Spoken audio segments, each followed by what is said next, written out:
ಇನ್ನು ಮೈಸೂರಿನಲ್ಲಿ ಅಪಘಾತವಾಗಿದ್ದಂತಹ ದರ್ಶನ್ ಅವರ ಕಾರನ್ನ ಪೊಲೀಸರು ವಶಕ್ಕೆ ಪಡೆದಿದ್ದಾರೆ ಅನ್ನೋ ಮಾಹಿತಿ ಲಭ್ಯವಾಗಿದೆ. ದರ್ಶನ್ ಚಾಲಕ ರಾಯ್ ಆಂಟೋನಿ ಚಲಾಯಿಸ್ತಾ ಇದ್ದಂತಹ ಕಾರಿದು. ಈ ಕಾರನ್ನ ಇದೀಗ ಪೊಲೀಸರು ವಶಕ್ಕೆ ಪಡೆದಿದ್ದಾರೆ. ಅಪಘಾತವಾದಂತಹ ನಟ ದರ್ಶನ್ ಕಾರಿನ ನಂಬರ್ JA51Z7999 ಆಡಿ Q7 ಈ ನಂಬರ್ನ ಕಾರ್ ಅಪಘಾತ ಆಗಿರುವಂಥದ್ದು. ದರ್ಶನ್ರ ಕಾರ್ ಇದು. ಅಪಘಾತದ ಬಳಿಕ ಕಾರನ್ನ ಬೆಂಗಳೂರಿಗೆ ತೆಗೆದುಕೊಂಡು ಹೋಗಲಾಗಿತ್ತು. ಆದರೆ ಬೆಂಗಳೂರಿಗೆ ಸಾಗಿಸಿದ್ದ ಕಾರನ್ನ ಮತ್ತೆ ತೆಗೆದುಕೊಂಡಿದ್ದಾರೆ ವಶಕ್ಕೆ ಪೊಲೀಸರು. ಅಪಘಾತ ಆದ ಬಳಿಕ ಬೆಂಗಳೂರಿಗೆ ತೆಗೆದುಕೊಂಡು ಹೋಗಲಾಗಿತ್ತು ಈ ಕಾರನ್ನ, ಆಡಿ ಕಾರನ್ನ. ಬೆಂಗಳೂರಿಗೆ ಸಾಗಿಸಿದ ಈ ಕಾರನ್ನ ಮತ್ತೆ ಮೈಸೂರಿಗೆ ಕರೆ ತಂದಿದ್ದಾರೆ ಪೊಲೀಸರು ತಮ್ಮ ವಶಕ್ಕೆ ಪಡೆದುಕೊಂಡಿದ್ದಾರೆ ಈ ಕಾರನ್ನ. ಮೈಸೂರಿನಲ್ಲಿ ಅಪಘಾತ ಆಗಿದ್ದಂತ ದರ್ಶನ್ ಕಾರನ್ನ ಪೊಲೀಸರು ತಮ್ಮ ವಶಕ್ಕೆ ಪಡೆದುಕೊಂಡಿದ್ದಾರೆ. ನಾವೀಗ ದೃಶ್ಯದಲ್ಲಿ ಗಮನಿಸ್ತಾ ಇದ್ದೇವೆ, ಇದೇ ಕಾರ್ನಲ್ಲಿ ಅಪಘಾತ ಆಗಿರುತ್ತೆ. ದರ್ಶನ್, ದೇವರಾಜ್, ಪ್ರಜ್ವಲ್ ದೇವರಾಜ್ ಹಾಗೆ ರೈ ಇರುವಂತಹ ಕಾರ್ ಇದು.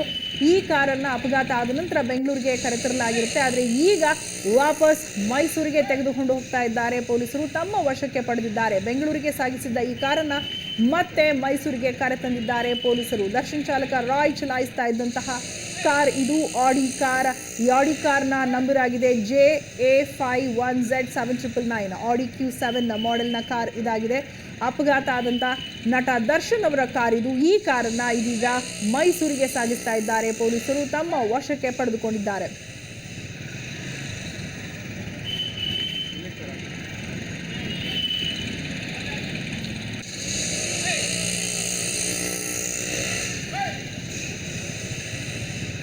ಈ ಬಗ್ಗೆ ಇನ್ನಷ್ಟು ಅಪ್ಡೇಟ್ಸ್ ನೀಡಲಿದ್ದಾರೆ ನಮ್ಮ ಪ್ರತಿನಿಧಿ ನಂದನ್ ಕುಮಾರ್. ಪೊಲೀಸರು ಅಪಘಾತ ಆದಂತಹ ದರ್ಶನ್ ಅವರ ಕಾರನ್ನ ವಶಕ್ಕೆ ಪಡೆದಿದ್ದಾರೆ. ಏನ್ ಕಾರಣವನ್ನ ಕೊಟ್ಟಿದ್ದಾರೆ, ಯಾಕಾಗಿ ವಶಕ್ಕೆ ಪಡೆದಿದ್ದಾರೆ ಅಂತ?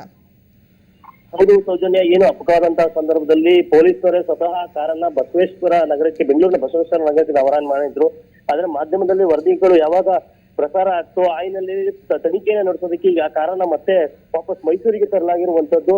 ಒಂದು ಟಾರ್ಪಲ್ ಮುಚ್ಚಿ ಅದರ ಮೇಲೆ ಯಾರಿಗೂ ಕಾಣದ ರೀತಿಯಲ್ಲಿ ಒಂದು ಪೊಲೀಸ್ ಸ್ಟೇಷನ್ ಹತ್ರ ರವಾನಿಸಲಾಗಿರುವಂತದ್ದು. ಯಾಕಂದ್ರೆ ಈ ಸಾಕಷ್ಟು ಅಭಿಮಾನಿಗಳು ದರ್ಶನ್ ಅವ್ರನ್ನ ನೋಡೋದಕ್ಕೆ ಈಗಾಗಲೇ ಆಸ್ಪತ್ರೆ ಬಳಿ ಕೂಡ ಬರ್ತಾ ಇದ್ರು.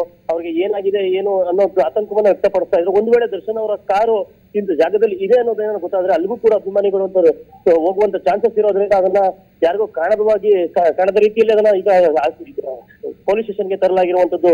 ಸೌಜನ್ಯ, ಈಗಷ್ಟೇ ಪ್ರಕರಣವನ್ನ ದಾಖಲಿಸಿಕೊಂಡಿರುವಂತಹ ಪೊಲೀಸರು ಈಗ ತನಿಖೆಯನ್ನು ಶುರು ಮಾಡಿದ್ದಾರೆ. ಈ ಘಟನೆಗೆ ಕಾರಣ ಏನು ಅನ್ನೋದನ್ನ ಕೂಡ ಇನ್ನೂ ನಿಖರವಾಗಿ ತಿಳಿದು ಬಂದಿಲ್ಲ.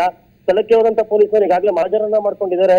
ಆದ್ರೆ ಕಾರ್ ಯಾರು ಡ್ರೈವ್ ಮಾಡ್ತಿದ್ರು ಅನ್ನೋದು ಕೂಡ ಇನ್ನು ಮಾಹಿತಿ ಹೊರಬರದೇ ಇರುವಂತದ್ದು. ಈಗಷ್ಟೇ ದರ್ಶನ್ ಅವರು ಚಿಕಿತ್ಸೆ ಪಡೆದಿದ್ದಾರೆ. ಈಗಷ್ಟೇ ಅವರು ವಾರ್ಡ್ಗೂ ಕೂಡ ಶಿಫ್ಟ್ ಆಗಿರೋದ್ರಿಂದ ಇಲ್ಲೇನಿದ್ರು ಪೊಲೀಸರ ತನಿಖೆಯಿಂದಷ್ಟೇ ಏನು ನಿಖರವಾದ ಕಾರಣ ತಿಳಿದು ಬರಬೇಕಾಗಿದೆ ಸೌಜನ್ಯ.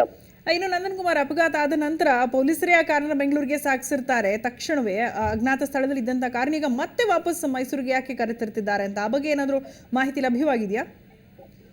ಖಂಡಿತವಾಗ್ಲೂ ಸೌಜನ್ಯ, ಏನಂತಂದ್ರೆ ಆ ಘಟನೆ ನಡೆದಂತ ಸಂದರ್ಭದಲ್ಲಿ ಅಂದ್ರೆ ಮಧ್ಯರಾತ್ರಿ ಘಟನೆ ನಡೆದಿರೋದ್ರಿಂದ ಆ ಸ್ಥಳದಲ್ಲಿ ಯಾರು ಇಲ್ದಿರೋ ಕಾರಣದಿಂದ ಏನು ಅಂದ್ರೆ ಈ ಘಟನೆ ಯಾವುದೇ ಇಂಪಾರ್ಟೆನ್ಸ್ ಇರೋದಿಲ್ಲ ಅನ್ನೋ ಕಾರಣಕ್ಕಾಗಿ, ಅಂದ್ರೆ ಸೆಲ್ಫ್ ಆಕ್ಸಿಡೆಂಟ್ ಅನ್ನೋ ಕಾರಣಕ್ಕಾಗಿ ಆ ಕಾರಣ ಸ್ವತಃ ಪೊಲೀಸ್ನವರೇ ಕೂಡ ಬೆಂಗಳೂರಿನ ಬಸವೇಶ್ವರ ನಗರಕ್ಕೆ ಸಾಗಿಸಿರ್ತಾರೆ. ಆದ್ರೆ ಈ ಘಟನೆ ತೀವ್ರತೆ ಪಡ್ಕೊಂಡಂತ ಸಂದರ್ಭದಲ್ಲಿ ಅಂದ್ರೆ ಮಾಧ್ಯಮಗಳ ವರದಿ ಏನಾಯ್ತು, ದರ್ಶನ್ಗೆ ಅಪಘಾತ ಆಗಿದೆ ಅನ್ನೋ ಸುದ್ದಿ ಏನ್ ಬಂತು, ಅದರಿಂದ ಈ ಪ್ರಕರಣಕ್ಕೆ ಒಂದಷ್ಟು ಹೆಚ್ಚಿನ ಪ್ರಾಮುಖ್ಯತೆ ಸಿಕ್ತು. ಆ ಸಂದರ್ಭದಲ್ಲಿ ಈಗ ಸ್ವತಃ ಪೊಲೀಸ್ನವರೇ ಬೆಂಗಳೂರಿನಿಂದ ಮತ್ತೆ ಮೈಸೂರಿನ ಪೊಲೀಸ್ ಸ್ಟೇಷನ್ಗೆ ತಂದಿರುವಂತದ್ದು. ಈಗ ಪ್ರಕರಣವನ್ನು ದಾಖಲಿಸಿಕೊಂಡಿದ್ದಾರೆ. ಈಗ ತನಿಖೆ ಶುರು ಮಾಡಿದ್ದಾರೆ ಸೌಜನ್ಯ. ಓಕೆ, ಧನ್ಯವಾದ ನಂದನ್ ಕುಮಾರ್.